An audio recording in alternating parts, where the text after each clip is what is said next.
Hi అండి. Hello, welcome back to మిలియం vlogs. So ఈ video అయితే మీరు స్కిప్ చేయకుండా కంప్లీట్గా చూసేయండి. ఈ వీడియోలో మనం ఒక 5 పాయింట్స్ అయితే డిస్కస్ చేద్దాం. మోస్ట్గా అడిగిన కామెంట్స్ని తీసి ఇలా వీడియో చేయడం అయితే జరుగుతుందనమాట. సో మోస్ట్లీ ఆ 5 పాయింట్స్ ఏందో ఫస్ట్ చూసేద్దాం మనము. అడ్మిషన్ నోటిఫికేషన్ మళ్ళీ ఎప్పుడు ఉంటుందని అడుగుతున్నారు. అండ్ అదొకటి, మళ్ళీ ఎగ్జామ్స్ ఫెయిల్ అయితే సప్లీ ఇంప్రూవ్మెంట్స్ లాంటివి ఉంటాయా అని అడుగుతున్నారు. సో అది.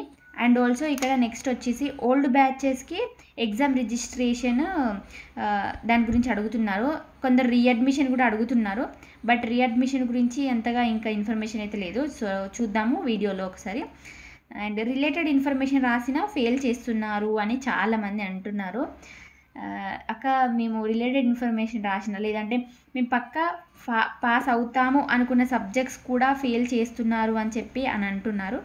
సో ఒకసారి దాని గురించి కూడా ఎందుకు మరి ఎలా అవుతుందో ఒకసారి చూసేద్దాము. అండ్ ఆల్సో నెక్స్ట్ వచ్చేసి ఓపెన్ డిగ్రీలో అడ్మిషన్ తీసుకుంటే ప్రాఫిట్ ఆర్ లాస్. ఈ క్వశ్చన్ అయితే ఎంతమంది అడిగారంటే, బయట కూడా చాలామంది అడిగారు, అక్క ఇట్లా ఓపెన్ డిగ్రీ చేస్తే మనకి జాబ్ ఆపర్చునిటీస్ ఉంటాయా, దానికి రెగ్యులర్కి దానికి డిఫరెన్స్ ఏంటి, లేదంటే ఓపెన్లో చేస్తే ఓకేనా, అది వ్యాలిడ్ అవుతుందా ఆ సర్టిఫికేట్స్ అని చాలామంది అడుగుతున్నారు. సో దాని గురించి కూడా ఒకసారి చూసేద్దాము. సో ఫస్ట్ నుండి వెళ్దాము. అండ్ మనం వీడియోలోకి వెళ్ళే ముందు ఎవరైతే ఫస్ట్ టైం మన వీడియోస్ చూస్తున్నట్టయితే తప్పకుండా సబ్స్క్రైబ్ చేసుకొని పక్కనే ఉన్న బెల్ ఐకాన్ని క్లిక్ చేసినట్టయితే వీడియోస్ పెట్టగానే మీకు నోటిఫికేషన్లు వస్తాయి.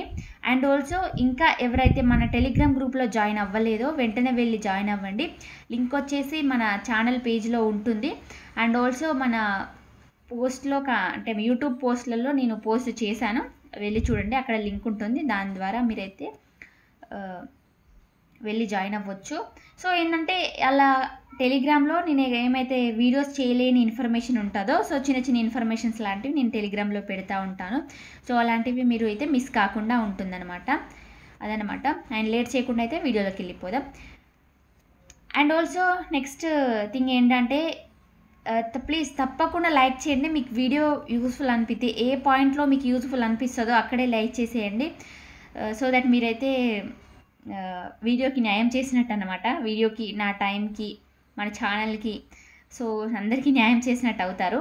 అండ్ ఆల్సో నేను ఎందుకు ఇంత స్పెసిఫిక్గా చెప్తానంటే, మీరు లైక్ చేయడం వల్ల ఏంటంటే యూట్యూబ్ అనేది మన వీడియోని ఇంకొందరికి సజెస్ట్ చేస్తుంది అనమాట. సో దట్ వాళ్ళకు కూడా యూస్ఫుల్ అవుతుంది కదా వీడియో. సో మీరు ఇండైరెక్ట్గా వాళ్ళకు కూడా ఇన్ఫర్మేషన్ ఇచ్చిన వాళ్ళు అవుతారు. సో అదనమాట. అండ్ సో ఇక లేట్ చేయకుండా అయితే వీడియోలోకి వెళ్ళిపోదాం. ఫస్ట్ థింగ్ వచ్చేసి అడ్మిషన్ నోటిఫికేషన్ మళ్ళీ ఎప్పుడు ఉంటుంది. సో అడ్మిషన్ నోటిఫికేషన్ అయితే ఈ మధ్యలో ఉండవచ్చు. ఈ మధ్యలో అంటే మేబీ జూన్ ఎండింగ్ వరకైనా, జూలైలోనే అయితే షూర్గా వస్తుంది.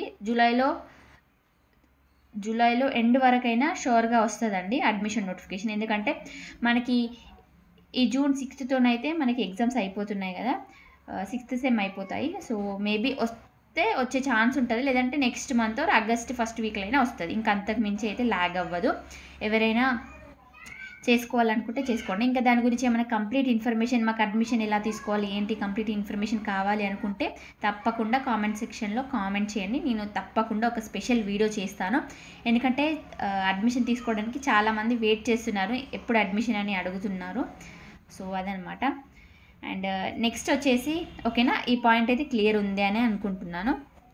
మీకు ఎలాంటి డౌట్స్ ఉన్నా కామెంట్ సెక్షన్లో కామెంట్ చేయండి, నేను మళ్ళీ వీడియో చేయడానికి ట్రై చేస్తాను. అండ్ ఎవరైతే ఖచ్చితంగా నోటిఫికేషన్ అడ్మిషన్ తీసుకుందాం అనుకుంటున్నారో మన ఛానల్ని బెల్ ఐకాన్ క్లిక్ చేసి పెట్టుకోండి. నేను ఎందుకంటే నోటిఫికేషన్ రాగానే నేను షూర్గా వీడియో చేయడం అయితే జరుగుతుంది. సో దట్ మీరైతే ఇమీడియట్గా తెలుసుకోవచ్చు. ఓకేనా.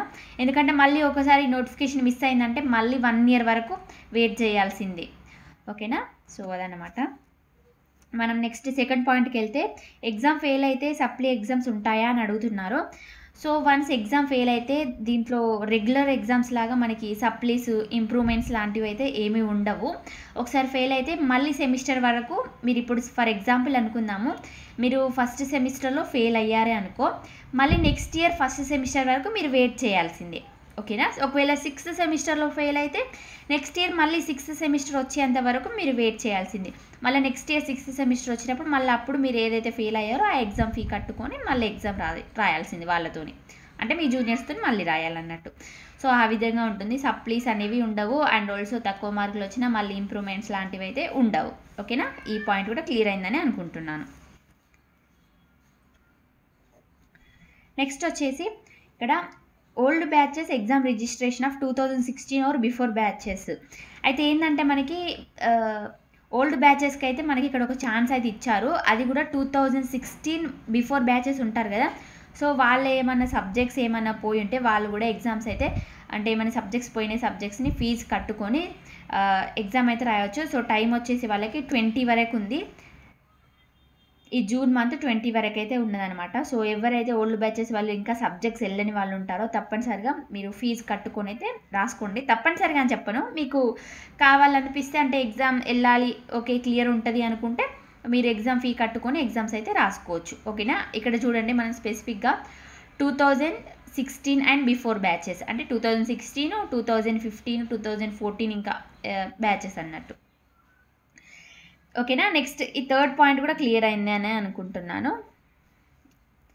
అండ్ రిలేటెడ్ ఇన్ఫర్మేషన్ రాసిన ఫెయిల్ చేస్తున్నారు. సో ఈ ప్రాబ్లం అయితే అసలు ఎవరికి రావద్దు. ఏంటంటే రిలేటెడ్ ఇన్ఫర్మేషన్ రాసినా కూడా ఫెయిల్ చేస్తున్నారని అంటే సో దానికి ఇంకా అంతకంటే మనం ఏం చేస్తాం చెప్పండి. ఉన్నది ఉన్నట్టు రాసినా ఫెయిల్ చేస్తారు, మనం తోచింది రాసినా ఫెయిల్ చేస్తారు, రిలేటెడ్ రాసినా ఫెయిల్ చేస్తారు, ఇంకేం చేస్తామండి. సో మీరు ఏది రాసినా ఇన్ఫర్మేషన్ ఏది రాసినా కూడా మంచిగా వాళ్ళకి అర్థమయ్యేటట్టు నీట్గా రాయండి. నేను కొందరి హ్యాండ్ రైటింగ్స్ చూశాను, అంటే నార్మల్గా ఎగ్జామ్ సెంటర్స్లలో కొందరు హ్యాండ్ రైటింగ్స్ చూశాను. మనము స్టూడెంట్స్ మనకే అర్థం కాదు ఆ రైటింగ్, ఇంకా సార్ వాళ్ళు అన్ని పేపర్స్ కరెక్షన్ చేసే వాళ్ళకు ఆ హ్యాండ్ రైటింగ్ పట్టి పట్టి చూసుకుంటా అసలు ఇది ఏం రాసింది, దానా ఈరా లేకపోతే ఇది వాజా ఈజా లేకపోతే ఇది ఆనా ఈరా అనుకుంటా అయితే ఉండరు. వాళ్ళు ఫటాఫట్ కరెక్షన్ చేసుకుంటూ వెళ్తూనే ఉంటారు కదా. సో ఇన్ కేస్ వాళ్ళకి అర్థం కాకపోతే వాళ్ళదేముంది, వాళ్ళు మార్కులు తక్కువ వేస్తారు. మంచిగా నువ్వు కరెక్ట్ ఇన్ఫర్మేషన్ రాసిన దాని రిలేటెడ్ రాసిన వాళ్ళకి అర్థం కాకపోతే ఏముందండి, అసలు వీళ్ళ ఆన్సరే లేదు, అసలు ఏం అర్థం అవ్వట్లేదని చెప్పి మార్క్స్ కట్ చేసే ఛాన్సెస్ ఉంటాయి. సో మీరు రాసిన రిలేటెడ్ ఇన్ఫర్మేషన్ అయినా సరే నీట్గా రాయడానికి ట్రై చేయండి. అండ్ ఆల్సో బుక్లెట్ని మంచిగా నీట్గా మెయింటైన్ చేయండి. మీరు ఇన్ఫర్మేషన్ ఏది రాసినా కానీ బుక్లెట్ అనేది నీట్గా ఉంటే ఆటోమేటిక్గా వాళ్ళకి మంచి ఇంప్రెషన్ వస్తుంది. సో దట్ ఓకే వీళ్ళు బాగానే బుక్లెట్ ఇంత మంచిగా ఉందంటే మేబీ ఆన్సర్ కూడా ఉంటుంది అన్నతోని వాళ్ళు మార్కులు వేసే ఛాన్స్ అయితే ఉంటుంది అనమాట. ఓకేనా, సో అదనమాట. అండ్ దీనిపైన కూడా ఏమైనా మీకు డౌట్స్ ఉంటే మన కామెంట్ సెక్షన్లో కామెంట్ చేయండి. నెక్స్ట్ వన్ వచ్చేసి ఓపెన్ డిగ్రీలో అడ్మిషన్ తీసుకుంటే ప్రాఫిట్ ఆర్ లాస్. ఇదైతే మోస్ట్ రిక్వెస్టింగ్ వీడియో అనమాట. అయితే ఏంటంటే చాలామందికి ఒక డౌట్ ఉంటుంది, ఓపెన్ డిగ్రీలో తీసుకుంటే మాకు జాబ్ ఆపర్చునిటీస్ ఉంటాయా, అసలుకి అది వ్యాలిడ్ ఉంటుందా, సర్టిఫికేట్స్ వస్తాయా రావా, ఎన్ని డేస్ టైం పడుతుంది, ఎన్ని డౌట్స్ అంటే ఒక చాలా నెంబర్ ఆఫ్ డౌట్స్ ఉంటాయి ఓపెన్ డిగ్రీ అడ్మిషన్ తీసుకుందాం అనుకునే వాళ్ళకి. సో నేను చెప్పేది ఏంటంటే లైక్ డిగ్రీ సర్టిఫికేట్స్ కావాలి అనుకున్న వాళ్ళు చేయొచ్చు. అండ్ ఆల్సో ఇంకోటి ఏంటంటే మామూలుగా గవర్నమెంట్ జాబ్స్కి ప్రిపేర్ అవుతూ ఉంటారు కదా, సో వాళ్ళకి డిగ్రీ ఉండదు, కాకపోతే వాళ్ళకి government jobs interest and also వాళ్ళు బయటికి వెళ్ళి డిగ్రీ చేయలేరు, చిన్నపిల్లలు ఉంటారు.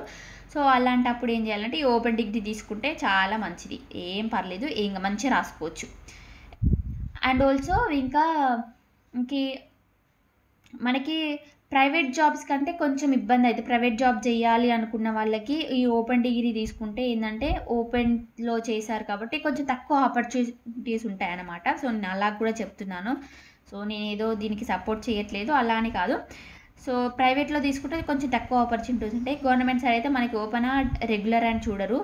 సో మనకి డిగ్రీ సర్టిఫికేట్ ఉందా లేదా అంతే చూస్తారు. సో మనకి ఆ విధంగా అయితే ఉంటుందన్నమాట. దీనివల్ల ప్రాఫిట్ అనేది చెప్పను, లాస్ అనేది చెప్పను. ప్రైవేట్ సైడ్ వెళ్తే మాత్రము మనకి అంతగానం ఆపర్చునిటీస్ అయితే ఉండవు. గవర్నమెంట్ సైడ్ వెళ్తే మాత్రం ఈ ఓపెన్ డిగ్రీకి ఏ పర్వాలేదు చేసుకోవచ్చు. అండ్ మెయిన్గా నాకు సర్టిఫికేట్ ఉంటే చాలు అని అనుకునే వాళ్ళు కూడా చేసుకోవచ్చు.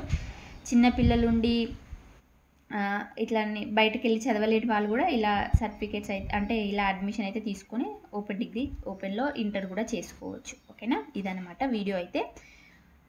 సో ఇంకా ఫర్దర్గా మీకు ఏమైనా డౌట్స్ ఉంటే తప్పనిసరిగా కామెంట్ సెక్షన్లో కామెంట్ చేయండి. ఓకేనా, థ్యాంక్ యూ. బాయ్.